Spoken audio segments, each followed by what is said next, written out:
On va prendre le passage de Tite, chapitre 2, à partir du verset 1er. Mais toi, dis les choses qui sont convenables à la saine doctrine. Que les vieillards soient sobres, honorables, fléchissant leurs désirs et impulsions, saints dans la foi, dans l'amour et dans la persévérance. De même que les femmes âgées soient d'un extérieur convenable à la sainteté, qu'elles ne soient ni calomniatrices ni esclaves des excès de vin, mais qu'elles enseignent ce qui est bon, afin qu'elles exhortent sérieusement les jeunes femmes à être modestes, à aimer leur mari, à aimer leurs enfants, fléchissant leurs désirs et impulsions, pures, gardant la maison, en prenant soin des affaires domestiques, bonnes, soumises à leur mari, afin que la parole d'Élohim ne soit pas blasphémée. Je vais m'arrêter là. Ici, dans ce passage-là, Paul s'adresse à Tite en parlant, il dit qu'il doit s'adresser aux femmes âgées. Donc, la femme âgée aussi a un rôle capital à avoir dans l'assemblée et envers les jeunes filles. Aujourd'hui, beaucoup de jeunes filles sont laissées à l'abandon par leur mère et aussi par les femmes dans les assemblées qui voient le comportement de certaines jeunes filles qui ne savent pas reprendre. Et aussi, certaines jeunes filles n'ont pas de mère. Elles n'ont plus de mère ou alors leurs mères sont parfois irresponsables, sont parfois absentes, ou il y a une situation qui fait que la mère n'est pas présente ou qu'elle est inconvertie, peu importe. Et ces femmes-là ont pour rôle d'exhorter et d'aider ces jeunes filles ou ces jeunes femmes, ces femmes en général, pour la bonne tenue de leur maison, pour la bonne tenue de leur foyer, même pour elles-mêmes. Et c'est capital. Mais il y a beaucoup de femmes qui oublient ce rôle-là qu'elles ont.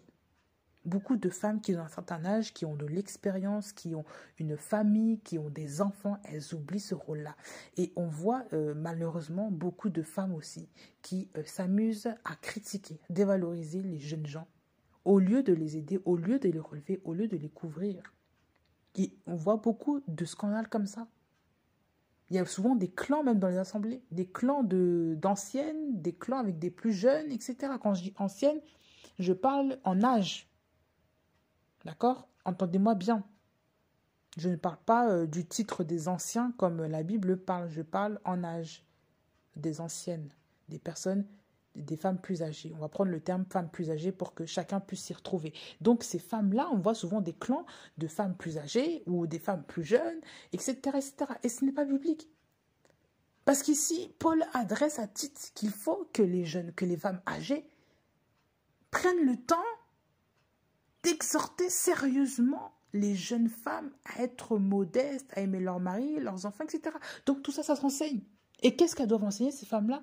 Elles doivent enseigner sur leur vie de tous les jours aux femmes, comment se comporter avec leur mari, avec leurs enfants, comment faire attention à ceci, comment garder la maison, comment être comment s'occuper des affaires domestiques, comment être bonne, comment être soumise à leur mari, comment.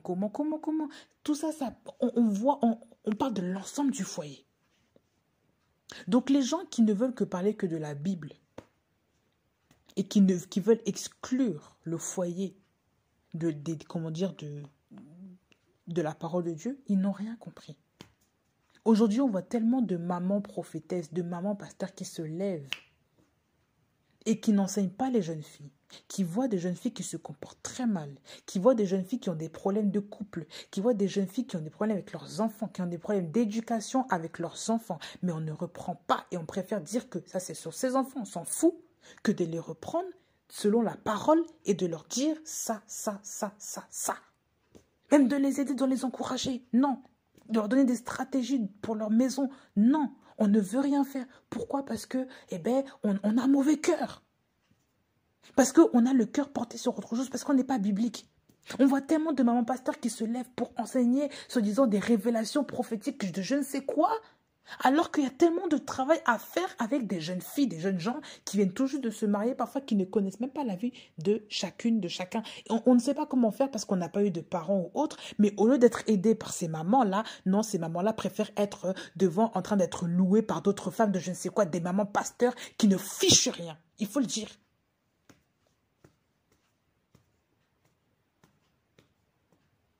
C'est vraiment déplorable. C'est vraiment triste. Et on voit de plus en plus de femmes qui rentrent dans ce jeu-là maintenant. Tout le monde est maintenant en train de prêcher la parole, tout le monde prêche les révélations, tout le monde annonce des choses, mais dans la vie pratique de tout le temps, il n'y a aucun fruit, il n'y a rien qui en sort. Toi, maman, d'un certain âge, comment peux-tu aider ta jeune fille à faire certaines choses? Comment peux-tu l'aider à je ne sais quoi? Comment? On vous dit, quelle est la tenue des femmes ici?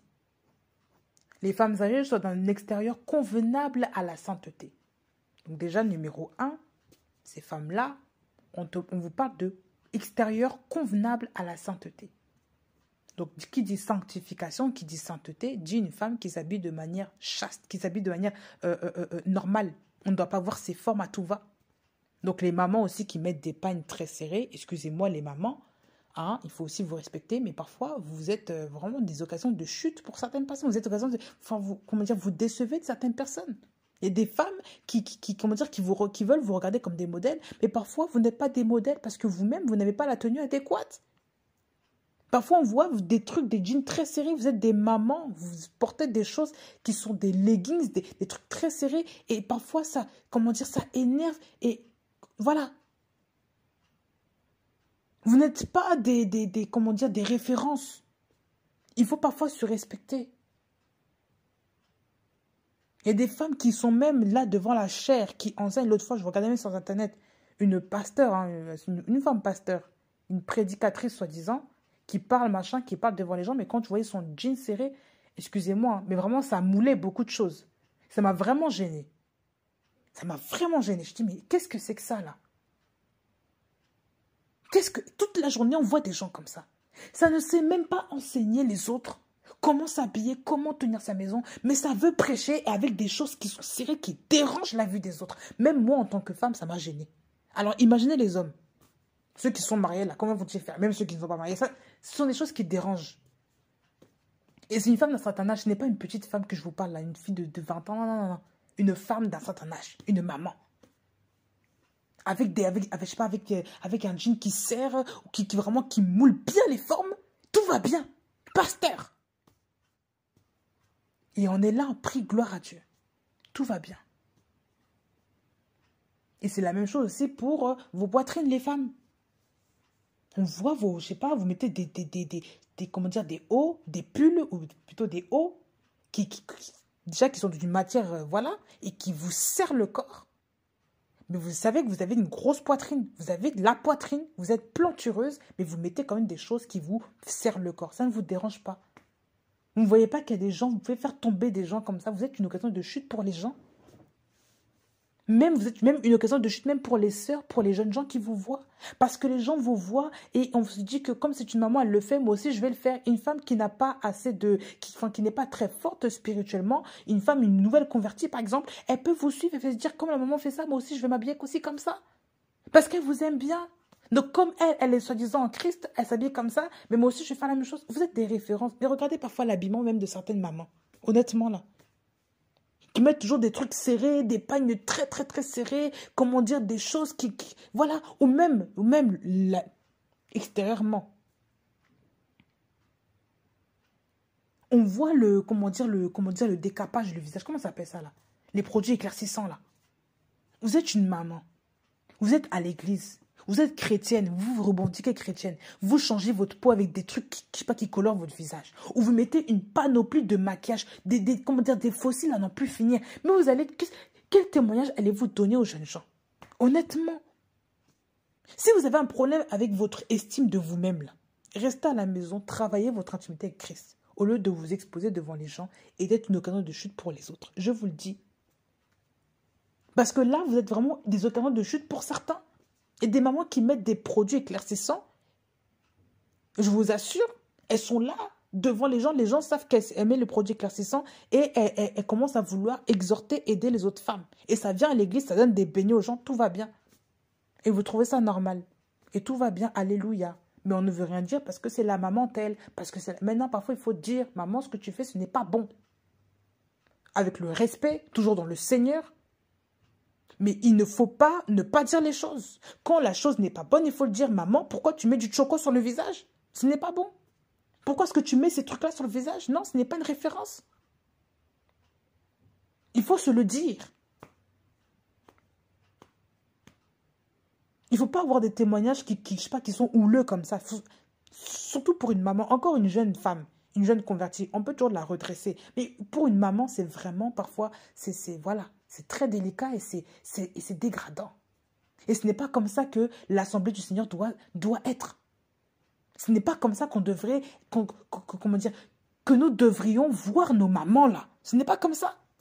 Quand je dis maman, excusez-moi parce que je suis de culture africaine. Mais quand on voit les femmes âgées, pour toutes celles qui ne comprennent pas pourquoi je dis maman. Quand je dis maman, ce n'est pas la mère, comment dire, la mère de sang. C'est la mère en matière de titre. Chez les Africains, on dit maman. Mais pour toutes celles qui entendent ça, dites-vous que c'est les femmes âgées.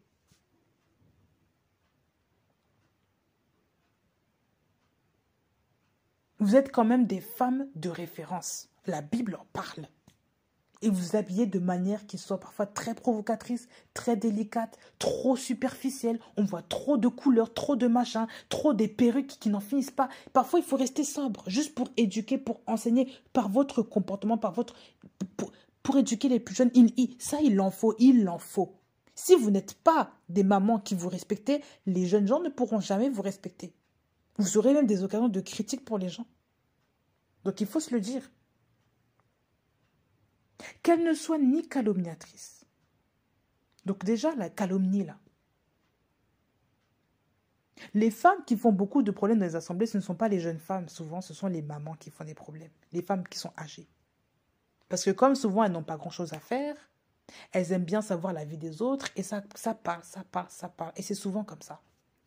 Et ça, avant des histoires, ça prend ici, ça ramène là-bas. Et on est là avec notre petit clan de femmes âgées. Et on critique les gens. On parle sur la vie des autres. Au lieu d'aider, de conseiller les jeunes gens, on préfère les calomnier, prendre ici, rapporter là-bas, ramener ici, changer les choses. Et ça, vous trouvez ça complètement normal, complètement usuel. Ça ne dérange personne.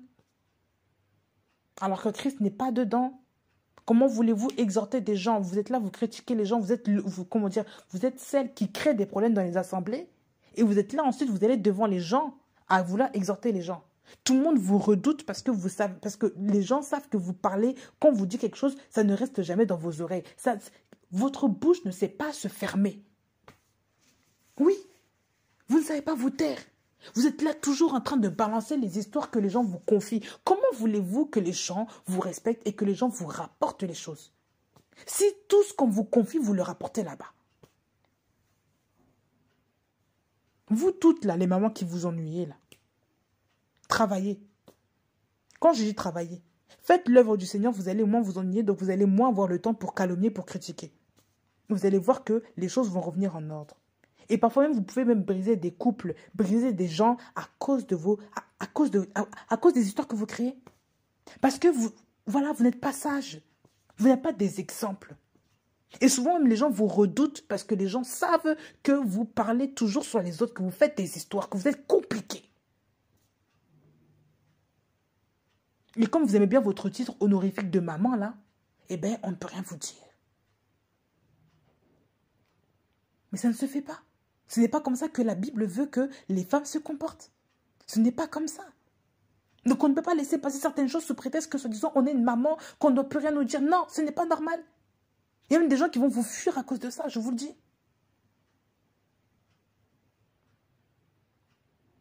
Qu'elles ne soient ni esclaves des vins, mais qu'elles enseignent ce qui est bon. Esclaves des vins, ici, on parle bien sûr de la boisson, mais on parle aussi de tout ce qui est toujours les fêtes, toujours les trucs, les grandes pompes là. Les orgies, les mélanges, les trucs comme ça. Je vais vous dire quelque chose. La femme, quand elle est modeste, elle est toujours sobre. Quand elle a sa place, elle est toujours sobre. Quand elle n'est plus à sa place, ça devient maintenant du fanfaronnage, du désordre. Et ça, je vais le dire parce qu'il y a beaucoup de personnes qui doivent comprendre ça. Arrêtez d'aller dans des mariages où c'est toujours, comment dire, voilà, où il y a la grande pompe, il faut arrêter. Vous êtes la première à toujours vouloir faire toujours toutes les choses, il faut arrêter. Vous venez dans les mariages des gens, vous venez toujours tout vouloir organiser, toujours faire les choses, vous vous habillez d'une manière, vous faites... Il faut arrêter ça. Laissez les gens organiser leurs prestations, leur mariage comme ils ont envie. Parfois, il faut se mettre de côté. Vous êtes toujours les premières à toujours aller vous habiller, toujours faire des défilés de mode à n'en plus finir, toujours faire des grandes agapes de qui, je ne sais pas quoi. Vous allez au mariage, vous faites toujours des choses comme ça. Vous n'êtes jamais en retrait. On vous voit toujours. Vous ne trouvez pas vraiment qu'il y a un problème? Toujours dans les fêtes un peu particulières, là. Et c'est toujours là aussi qu'il y a des scandales. Ça ne dérange personne, encore une fois.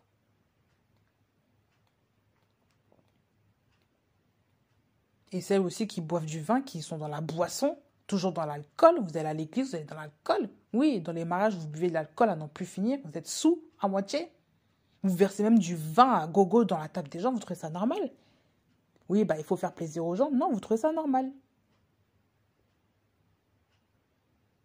Vous ne vous remettez même pas en question. Les mamans ambianceuses, là, comme ça. Là. Il faut parfois se mettre un peu en retrait. Oh, il faut un peu relâcher un peu l'accélérateur, mettre un peu le pied sur le frein, s'occuper de sa famille, de ses filles ou de ses fils qui vont peut-être se marier ou se marier et se mettre en retrait pour laisser les autres un peu tranquilles. Il faut arrêter de toujours faire partie des fêtes en grande pompe.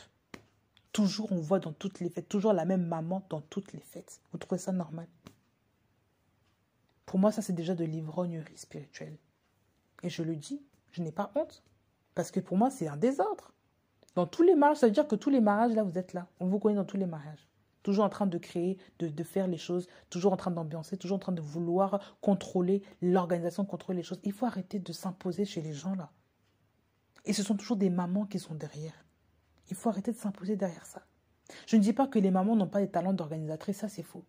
Elles ont vraiment des talents pour organiser les choses. Mais parfois, il faut laisser le relais à d'autres. Et parfois même, pour le respect même des gens qui sont à l'origine même de la fête, donc que ce soit un mariage ou je ne sais quoi, il faut laisser même les gens s'organiser par eux-mêmes.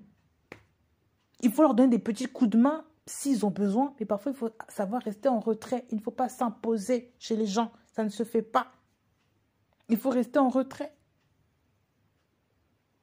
Parfois, il faut juste accompagner les gens et les laisser ensuite faire comme ils veulent.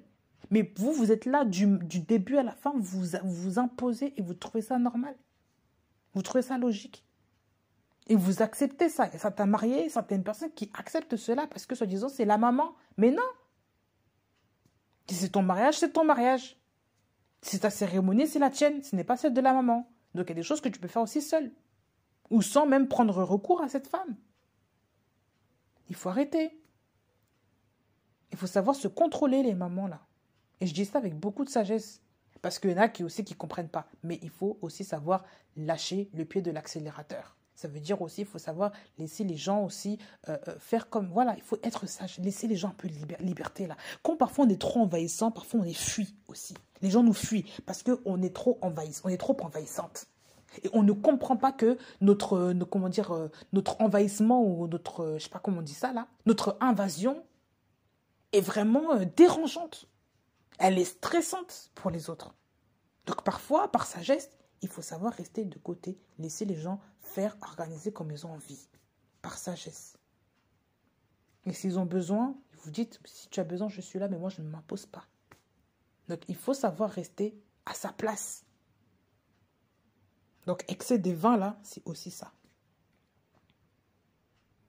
Et oui, il y a des gens qui aiment trop la fête et qui ne savent pas rester en place. Toujours en train de dans la boue. Ça, ce n'est pas bon. C'est du manque d'équilibre. Est-ce que vous voyez toujours Jésus à je sais pas, à tous les mariages de, je sais pas, de la Judée, de la Galilée ou je ne sais quoi? Est-ce qu'on voyait Jésus dans tous les mariages? Alors qu'il s'appelait Jésus, hein? Non. On a parlé d'un mariage, mais pas de 10 000 mariages. Donc il y a des choses qu'il faut arrêter. Il faut savoir être tempéré un petit peu. Hein? On n'a pas dit qu'il ne faut pas du tout aller au mariage, mais il y a certains mariages où parfois on peut se retirer, ou parfois on peut être présent pour un temps et ensuite rentrer, ou même on peut ne pas être là parce qu'il y a d'autres priorités dans notre vie, tout simplement. Mais qu'elles enseignent ce qui est bon. Ça, c'était le verset 3. Qu'elles enseignent ce qui est bon. Donc les mamans n'enseignaient pas non plus des hérésies à vos filles dans la foi ou même à d'autres jeunes filles pour se disant garder le mari. On va commencer à donner des techniques maintenant pour garder le mari. Dis, habille-toi sexy, fais ça, ça, ça. Non, d'abord la parole. Qu'est-ce que la Bible dit? Se disant, pour le mariage, qu'est-ce que la parole dit? Il faut enseigner ce qui est d'abord dans la parole. D'accord? Donc n'enseignez pas, des pratiques mondaines, des techniques du monde pour pouvoir enseigner vos jeunes filles. Non, ce n'est pas biblique. Encore une fois, enseignez les jeunes filles en général. Non, fais ça. Rivalité, machin, machin, non. Concubinage, il faut tester, non. Il faut tester quoi? Tester quoi? La femme n'est pas mariée, tu veux l'inciter à tester les choses. Ou même l'arrangement même des mariages. On n'arrange pas des mariages. La personne, elle aime une personne. Pourquoi tu veux la forcer à aimer une autre personne? En se mariant avec elle parce que c'est une même famille, machin. Les tantes là qui font ça là. Vous trouvez ça normal? Vous infligez une peine aux femmes, vous infligez une peine aux jeunes filles. Et il y a beaucoup de jeunes filles qui vous en voudront pour ça et qui demain même, elles pleureront leurs larmes parleront devant l'Éternel à cause de vous. Vous aurez des comptes graves à rendre. Toutes celles qui font ça, là, toutes celles qui pratiquent même l'excision dans certains pays africains, là, vous aurez aussi des comptes à rendre. Ça, c'est aussi l'image d'une blessure. Les femmes qui sont blessées font ces choses-là sans scrupule, sans remords, rien du tout. Parce c'est comme ça on leur a enlevé l'âme. Je sais pas, les petites filles qui pleurent là après ces choses-là, là, on leur a enlevé l'âme. Mais oui, parce qu'elles-mêmes souvent ont vécu ça. Et quand tu viens à Christ, il n'y a plus de ça. Hein. Il n'y a plus de ces choses-là, d'aplatir les seins ou de exciser une fille. Il n'y a plus de ça en Christ. Il n'y a plus de ces choses-là. D'accord? Donc il y a des choses qu'il faut arrêter, même pour les garçons. Quand tu es en Christ, à part si vraiment voilà, il y a un problème particulier sur l'enfant, quand tu es en Christ, il faut le dire, ce n'est pas nécessaire de circoncire un garçon. À moins que si lui le veut plus tard pour une de ses raisons, si lui ne le cherche pas, et si le papa, par exemple, si le papa, admettons, est un inconverti, et que lui veut que l'enfant soit circoncis pour des raisons religieuses ou éthiques ou pas, pour garder la paix, faites-le. L'enfant est petit ou peu importe, pour garder la paix, ce n'est pas un péché. Mais de vous-même, vous êtes tous les deux chrétiens. N'imposez pas ça à votre enfant. Si vous voulez le faire, vous êtes libre, d'accord? Mais imposer pour imposer, parce que disant c'est une coutume, que c'est important, non, il ne faut pas en faire un dogme, d'accord? La circoncision non plus n'est pas, aujourd'hui, il y a beaucoup de choses qui ne sont pas obligatoires. Même Christ, même les apôtres se sont battus avec ça. Parce qu'il y en avait qui voulaient absolument faire accepter la circoncision, et les apôtres ont dit que non, ce n'est pas ça qui va faire que tu vas être accepté au ciel ou pas. Donc il y a des choses qu'il faut arrêter. Mais oui. Il y a des choses qu'il faut cesser. Il faut se calmer un petit peu là. Il faut laisser les gens vivre. Il faut laisser les gens tranquilles. Même vos enfants, tant que ce n'est pas dans le péché, il faut les laisser tranquilles. Laissez-les. Qu'est-ce que ça fait que la personne fasse ça, ça, ça, ça, ça? Tant que ce n'est pas le mal, laissez-les vivre. Laissez-les choisir leur vie, même leur travail. Laissez-les vivre. Si même le fils ou la fille veut être coiffeur ou coiffeuse et que toi, dans ta famille, il n'y a que des médecins, qu'est-ce que ça peut faire? Laissez-les choisir comme ils veulent. C'est leur destinée, ce n'est pas la vôtre. Il y a des parents aussi qui imposent à leurs enfants de faire le même travail qu'eux, de faire de génération en génération. On peut savoir que parfois, oui, ça peut faire mal parce que mon grand-père, mon arrière-grand-père a fait ça et puis que ça continue, ça continue. Par exemple, les boulangers, on voit ça souvent de génération en génération, machin, père en fils, machin. Oui, mais qu'est-ce que ça peut faire si votre fils ou votre fille veut changer les choses et veut suivre sa propre direction, qu'elle n'est pas appelée à ça? Elle est libre. Il faut arrêter souvent de stresser les enfants ou de les obliger à faire quelque chose. Il y a même des parents qui obligent aujourd'hui leurs enfants à pratiquer un sport, pratiquer une passion que eux n'ont pas pu pratiquer. Pourquoi? Parce que hier, lorsqu'ils voulaient pratiquer ça, ils ont été empêchés par quelque chose, ou alors leurs parents ne les ont pas soutenus. Donc eux maintenant veulent se rattraper sur leurs enfants, mais leurs enfants ne veulent pas faire ça. Et souvent, on entend des histoires comme quoi les enfants, ben, ils sont bien surdoués, ils savent très bien faire de ce sport-là ou de cette activité-là musicale, peu importe, mais ils n'aiment pas ça. Ils n'aiment pas ça. Pourquoi? Parce qu'ils ont été forcés, obligés.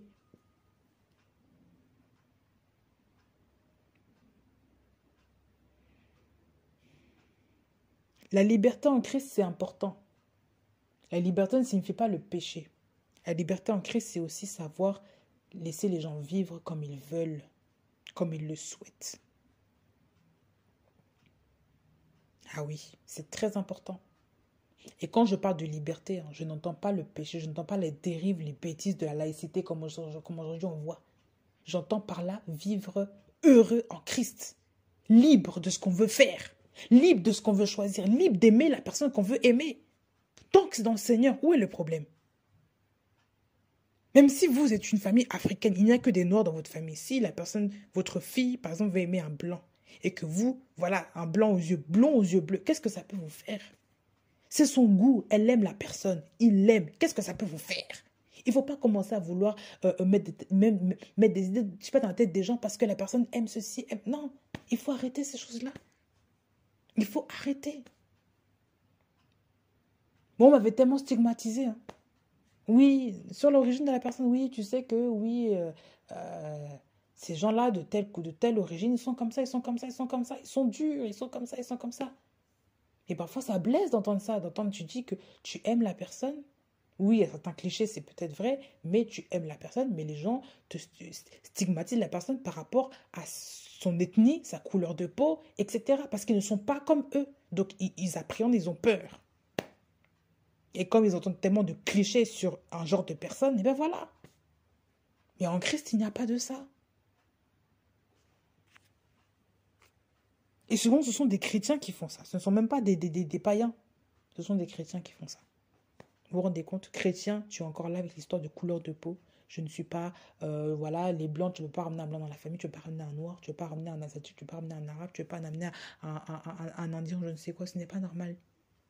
En tant que chrétien, il n'y a pas La Bible dit qu'il n'y a ni juif, ni grec, ni esclave, ni libre. On est tous pareils en Jésus-Christ, ni homme, ni femme, il n'y a pas de ça en Christ. Donc il faut arrêter cette histoire. Ah oui. Laissez les enfants vivre comme ils doivent vivre. Au verset 4, de Tite 2, verset 4, afin qu'elles exhortent sérieusement les jeunes femmes à être modestes, à aimer leur mari et à aimer leurs enfants. Donc ici, la femme âgée doit aussi exhorter, on vous dit sérieusement, les jeunes femmes, donc celles qui ont moins d'expérience par rapport à l'âge, par rapport à la vie, d'être modestes et d'aimer leur mari et leurs enfants. Ça veut dire que ce sont des choses qui s'apprennent. Si par exemple une femme a un problème de soumission vers son mari, il faut que les femmes âgées prennent ce rôle-là d'enseigner comment faire. Mais d'abord, pour le faire, il faut déjà voir les fruits dans cette femme-là. Ça veut dire qu'une femme qui veut enseigner une autre femme par rapport à cela, on doit voir les fruits dans sa vie. On doit voir les fruits dans sa vie. Est-ce que tu es une femme soumise? Parce qu'on ne donne que ce qu'on a. Donc une femme qui n'est pas soumise à son mari, voulez-vous qu'elle vous donne quoi? Elle va vous donner aussi l'insoumission dans votre famille. Donc les femmes qui critiquent leur mari, là, les femmes âgées qui critiquent leur mari, ce sont des femmes aussi qui sont très insoumises et qui vont vous véhiculer ça, qui vont vous transmettre ça aussi. Et demain, vous allez voir que vous allez aussi devenir des critiques dans votre famille. Et c'est ça aussi qui amène l'esprit de divorce, c'est ça aussi qui amène l'esprit de séparation, c'est ça aussi qui amène le trouble, l'adultère et tout ce qui est ensuite dans le mariage. Parce que vous êtes en train de vous découvrir de l'autorité que Dieu a mis sur vous déjà. L'homme est une autorité que Dieu a mis sur vous. Et vous êtes là en train de vous découvrir. Vous découvrez sa nudité, vous montrez ses défauts. Vous n'avez pas honte, surtout vous les femmes âgées qui faites ça. Vous n'avez pas honte. Et vous montrez ça comme témoignage aussi aux jeunes femmes. Et elles vous imitent parce qu'elles pensent que c'est la bonne conduite. Quand le monsieur ne va pas bien, on va se plaindre là-bas. Ce n'est pas une bonne conduite. Ça, c'est le péché. C'est un esprit impur qui vous lie la bouche là et qui vous dit toujours qu'il faut parler sur votre conjoint. C'est un esprit impur. Ce n'est pas l'Esprit de Dieu qui fait ça.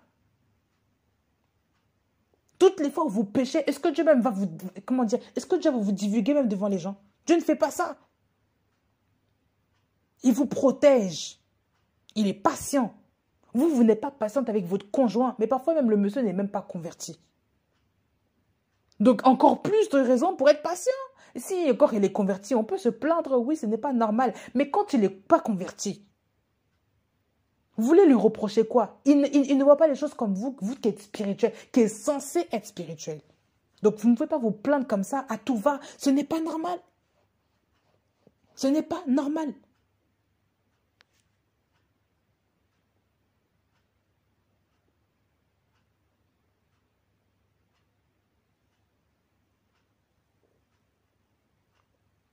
Donc il faut exhorter les jeunes femmes à être quoi? Modestes. La modestie, c'est dans l'accoutrement. La modestie aussi, c'est dans le langage. Il faut aussi apprendre aux femmes à se taire quand il faut se taire. Il ne faut pas leur apprendre à répondre à leur mari parce que vous le faites. Non, déjà, une femme qui répond à son mari, on ne prend pas son enseignement. Et encore une deuxième fois, celle qui peut enseigner à une jeune femme comment se comporter devant son mari, c'est celle qui emporte les fruits. Ça veut dire qu'on doit voir le comportement que cette femme a. On doit voir son témoignage et même le mari aussi doit témoigner que ma femme est soumise. Donc si le monsieur ne témoigne même pas, on ne voit même pas le mari, on ne voit même pas sa vie là. Comment est-ce qu'on va prendre exemple sur cette femme-là? On doit voir le témoignage et le témoignage aussi se sent. Vous savez, un fruit qui sent bon, on le sent. Quand un fruit est mûr, on le sent. Un fruit qui n'est pas mûr, on ne le sent pas. Le fruit qui est mûr, on le sent. Sentez les mangues. Les mangues, quand elles sont mûres, les bonnes mangues, les vraies mangues là du pays, ça sent très bon. On le sent.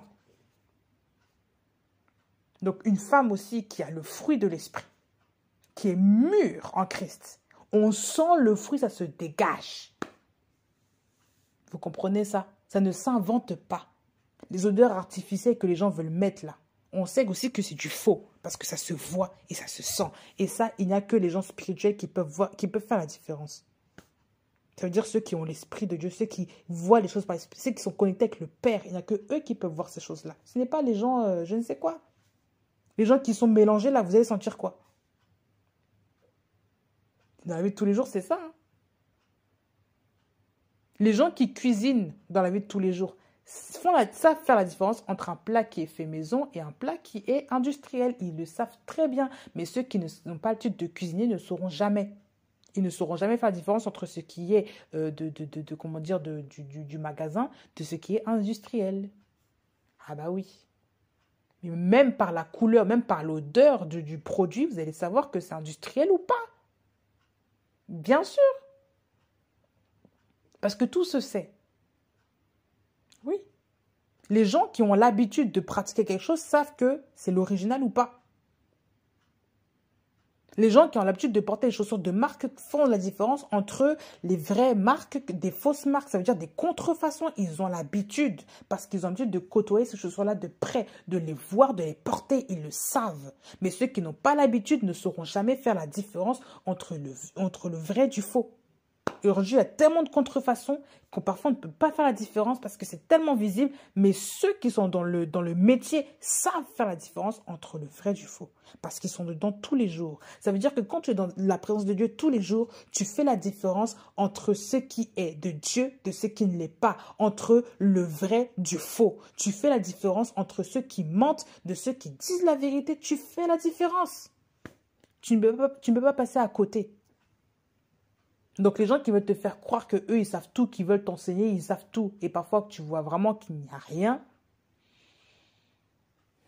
C'est spirituellement qu'on en juge. C'est ce que la Bible dit. Ça veut dire que si ton esprit n'est pas réveillé, tu ne sauras jamais ce qui se passe sous ton nez. Et oui. Donc, la modestie, c'est aussi dans la langue. Il faut aussi apprendre aux jeunes filles, les femmes spirituelles, qu'on ne parle pas de cette façon-là. On respecte son mari. On n'insulte pas les gens. On ne chipe pas les gens. Pour les Africaines, là, on ne fait pas les bruits de bouche, là. Hein? Quand on rabaisse quelqu'un, vous faites les bruits de bouche. On ne fait pas ça. On se respecte. Et les femmes âgées, plus âgées, doivent aussi, d'origine africaine, ou même si d'autres ne savent pas, mais qui ne sont pas d'origine africaine, voilà, mais surtout les Africaines, doivent aussi enseigner à d'autres filles, voilà, qu'on ne fait pas ça. On ne fait pas, on ne chipe pas son mari, on ne chipe pas les gens en général, on ne regarde pas les gens de travers. On reste modeste. Dans sa manière de parler, dans sa manière de s'habiller, ça s'apprend. mais il faut le faire. À aimer leur mari, leurs enfants, ça s'apprend également. Il y a des femmes qui, voilà, elles ne savent pas, elles ne savent pas aimer leur mari.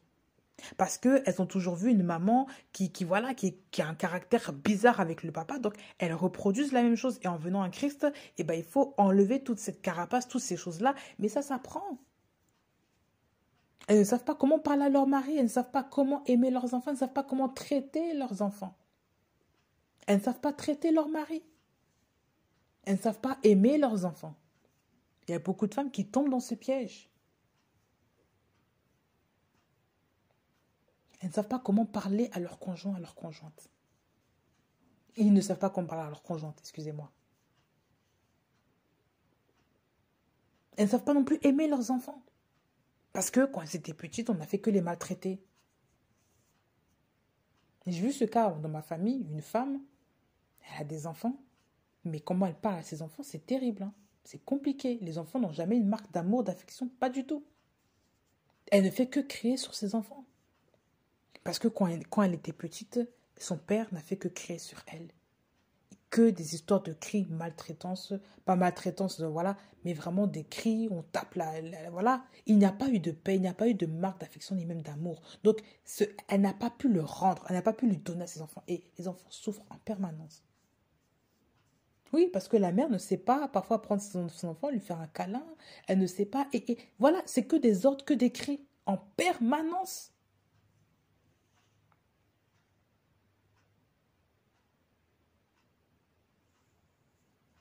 Verset 5. Fléchissant leurs désirs et impulsions. Donc, une femme qui a des mauvais désirs, une femme âgée qui le sait, doit lui dire ce que tu fais là n'est pas bon. Elle ne doit pas encourager cela. Elle doit lui dire ce que tu fais comme une mère. Ce que tu fais n'est pas bon. Et quand on parle de impulsion, on parle aussi de tout ce qui est vanité, tout ce qui est superflu, tout ce qui est vraiment, voilà.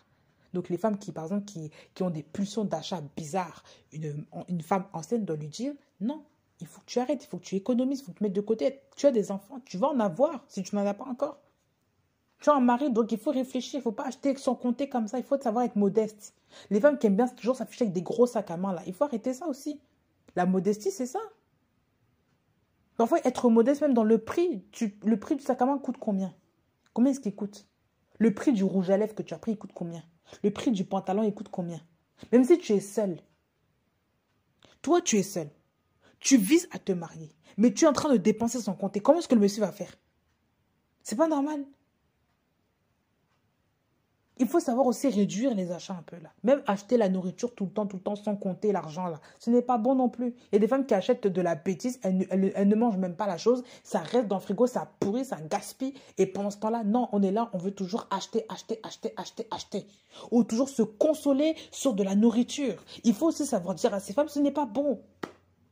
Il y a des femmes aussi qui sont tristes, qui ont des émotions passagères, elles se consolent dans la nourriture. Ce n'est pas de Dieu. Et c'est votre devoir, les mamans, de dire non. Ce n'est pas comme ça que tu dois te comporter. Et donc, les jeunes filles qui n'aiment pas que les femmes les reprennent, que les femmes âgées les reprennent, c'est biblique. Il faut savoir s'y soumettre et accepter les conseils qu'on vous donne. Parce que c'est salutaire pour vous. Même pour aussi parfois s'occuper des enfants. Elles peuvent vous donner des conseils, comment s'occuper des enfants, comment par exemple faire dormir un bébé. Pour celles qui ne savent pas, même pour celles qui ont du mal, les femmes anciennes ont ce rôle-là. Elles ne sont pas là comme des plantes vertes. Elles servent à quelque chose. Donc il faut écouter les conseils de ces gens, de ces femmes-là. C'est biblique. Des femmes qui sont sanctifiées. Je ne parle pas d'une femme qui a une vie catastrophique. Une femme qui se dit chrétienne mais qui vit comme je ne sais quoi. Pure. Gardant la maison en prenant soin des affaires domestiques. Donc, garder le foyer, savoir comment faire le ménage, savoir comment tenir sa maison. Donc, une femme qui ne sait pas tenir sa maison, la femme âgée doit lui dire comment est-ce qu'on tient sa maison. Elle doit lui donner des coups de pouce, des coups de stratégie, comment tenir sa maison avec les enfants si elle n'arrive pas. Bonne, soumise à leur mari afin que la parole de Dieu ne soit pas blasphémée. Soumise à leur mari, la soumission. Donc, pour enseigner tous ces critères-là à une femme, il faut d'abord soi-même être une femme sanctifiée. Il faut d'abord soi-même être un modèle. Donc si d'abord vous n'êtes pas des modèles pour les jeunes gens, bah soyez déjà un modèle pour vous-même. Ça veut dire, lisez cette parole-là, appliquez ça à vous-même avant de vouloir exhorter les autres. Parce que en tant que femme âgée, vous avez aussi ce rôle-là d'enseigner les femmes plus jeunes. Si vous ne le faites pas, déjà, vous êtes à côté. Vous ne comprenez pas, vous êtes à côté, vous ne faites pas votre rôle. Ben oui. Vous êtes toujours là en train de traîner avec les jeunes filles, vous ne dites rien, vous êtes là, vous les prenez pour des copines, ce n'est pas normal. Il faut parfois dire aux gens, non, il faut savoir faire ça, il faut prévoir, il faut faire ceci. Même la façon de faire à manger. Ben oui, même la façon de faire à manger. Si par exemple un garçon se plaint que la fille ne sait pas faire bien à manger comme lui il veut, les femmes là, vous êtes là aussi pour ça. Il faut aussi aider cette jeune fille-là qui, par exemple, débute dans le mariage à lui dire comment faire manger, lui montrer des techniques. Parfois, venir à la maison, vous faites une après-midi, faire manger ensemble, un petit repas. Elle apprend au fur et à mesure. C'est ça aussi la communion fraternelle. La communion fraternelle, ce n'est pas que à l'église, enfermé dans une salle où il n'y a rien, où il fait froid, on est là, on prie avec des bougies. Ce n'est pas ça. Il y a des gens qui aiment trop caricaturer les choses. Vous ne comprenez rien. La communion fraternelle, c'est en toute chose. C'est la vie de tous les jours avec l'Esprit de Dieu. C'est ça, la communion fraternelle. Ce n'est pas seulement qu'un truc où tu es fermé, tu es là, tu pries de manière religieuse. Ce n'est pas ça. La communion fraternelle, c'est être avec un frère ou une soeur. Vous vous parlez de la vie de tous les jours, mais vous mettez Dieu au centre. C'est ça. Donc, quel est le problème de faire à manger avec une soeur en lui montrant comment faire à manger? Ce n'est pas non biblique. C'est biblique, parce que la Bible en parle. La Bible en parle. Et je ne vois pas où est le problème, où est-ce qu'il n'y a pas de spirituel d'enseigner les gens même dans ce domaine-là. Enseigner les femmes à manger de manière plus saine, c'est spirituel. Pour leur salut, pour elles-mêmes, pour ne pas qu'elles soient esclaves de la nourriture, pour qu'elles apprennent à tenir leur foyer, c'est spirituel. Comment dire, c'est biblique. Il faut aider les gens dans la vie de tous les jours, dans leur marche, pour que leur vie soit plus agréable. C'est ce que la Bible recommande. Franchement, ne voyez-vous pas? Est-ce qu'on a inventé quelque chose ici? Donc vous, toutes les femmes là qui pensez que la vie ne se réduit, que la vie biblique, que la vie avec Jésus ne se réduit qu'à l'église, vous n'avez rien compris, vous êtes à côté. Vous êtes hypocrite. Ben oui, vous ne comprenez rien. Vous ne comprenez pas que la vie de tous les jours, c'est avec Jésus-Christ. Quand vous mangez, là, Jésus-Christ aussi est avec vous. Voilà, il regarde ce que vous mangez. Dans votre cuisine, il vous dit, ne mets pas trop de sel, ne mets pas trop de ceci, ne mets pas trop de cela. Prends ton enfant, fais-le dormir, fais ceci, fais le ménage. Il vous parle, non? Hein? Est-ce que Dieu est obligé de vous sortir toujours des versets pour vous enseigner? Il vous parle dans la vie de tous les jours. Il vous convainc de ce que tu fais là, ce n'est pas bon. Même un petit truc. Il vous laisse regarder à la télé, non? Dieu est partout. Pas coincé dans une boîte. Dieu n'est pas coincé à l'église. Dieu n'est pas coincé dans une assemblée. Dieu est partout. Vous comprenez ça? Donc arrêtez de penser que Dieu n'est qu'enfermé dans une assemblée et qu'il faut prier de manière religieuse. Il faut arrêter ces choses-là. Mettez Dieu au centre de votre vie. Vous allez être un fruit pour tout le monde. Arrêtez votre comédie, je sais pas, comment dire, de fausse spiritualité, là. Ce n'est pas de Dieu, ça. On ne vit pas comme ça. Bien sûr, le monde spirituel existe. Mais dans la vie de tous les jours, on doit avoir ton impact avec Jésus tous les jours au quotidien. Ce n'est pas qu'à l'église qu'on doit savoir qui tu es. Ça, ce n'est pas de Dieu. Pour moi, je ne suis pas pour. Écoutez-moi bien, je ne suis pas pour cet évangile-là qui est complètement truqué et qui est faux. Et qu'on vous a dit d'avoir une fausse image pour paraître pur devant les hommes là. Pour moi, ça c'est vraiment de la bêtise. Du m'as-tu vu, du mensonge. Parce que ce n'est pas comme ça que les gens vivent dans la vie de tous les jours. Et même, il y en a même qui prient plus à l'église. Chez eux, ils ne prient même pas. Vous êtes des hypocrites. Et les gens vous voient, même vos enfants vous voient, ils vous disent que mais lui, à la maison, il ne prie pas. Hein. Et à l'église, là-bas, il va prier plus que tout le monde. Il va crier plus que tout le monde. Il fait mal aux oreilles des gens. Mais oui. Il faut arrêter cette attitude-là qui est complètement faussée, là. Il faut arrêter ça. quand l'Esprit de Dieu est en vous, il ne vient pas quand vous à l'église et ensuite il part. Quand vous rentrez chez vous, non, il est en vous tout le temps. En permanence, normalement, en permanence, il est là. Donc, dans votre vie de tous les jours, dans ce que vous faites, dans ce que vous mangez, dans votre travail, avec vos enfants, avec même dans votre vie personnelle très intime, il est là. Dans votre salle de bain, quand vous êtes là, il est là. Quand vous vous coiffez, il voit, il est là. Quand vous regardez des programmes à la télé, il voit, il est là. Il juge de tout, il vous dit ça c'est bon, ça ce n'est pas bon. Dans votre cuisine, quand vous faites à manger, il est là. Il faut faire confiance au Saint-Esprit. Il est là tous les jours. Il vous enseigne sur la nourriture, sur la manière de vous habiller, avec vos enfants, dans votre éducation. Sur la télé, il vous dit quoi regarder ou pas. Il est là tous les jours. Alors pourquoi vous voulez maintenant inclure Dieu que seulement dans un espace de votre vie et le reste, on n'en parle pas? Ce n'est pas normal, ce n'est pas biblique. Il faut remettre Dieu au centre. Dieu est Dieu. Dieu n'est pas un petit Dieu là, on prend sa statue, on le pose et puis non, non, Dieu est Dieu, Dieu est partout. En haut, en bas, à gauche, il est omniprésent. Donc arrêtez de l'enfermer je ne sais où. Ce n'est pas de Dieu.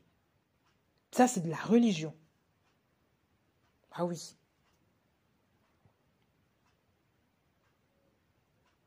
Donc c'était vraiment un passage important avec les femmes âgées pour aussi faire comprendre quoi aux gens? Que la vie spirituelle ne s'arrête pas forcément dans l'église avec les frères et sœurs. Ça, c'est de la vie de tous les jours. Donc, les femmes âgées, les femmes anciennes doivent enseigner les femmes qui sont plus jeunes.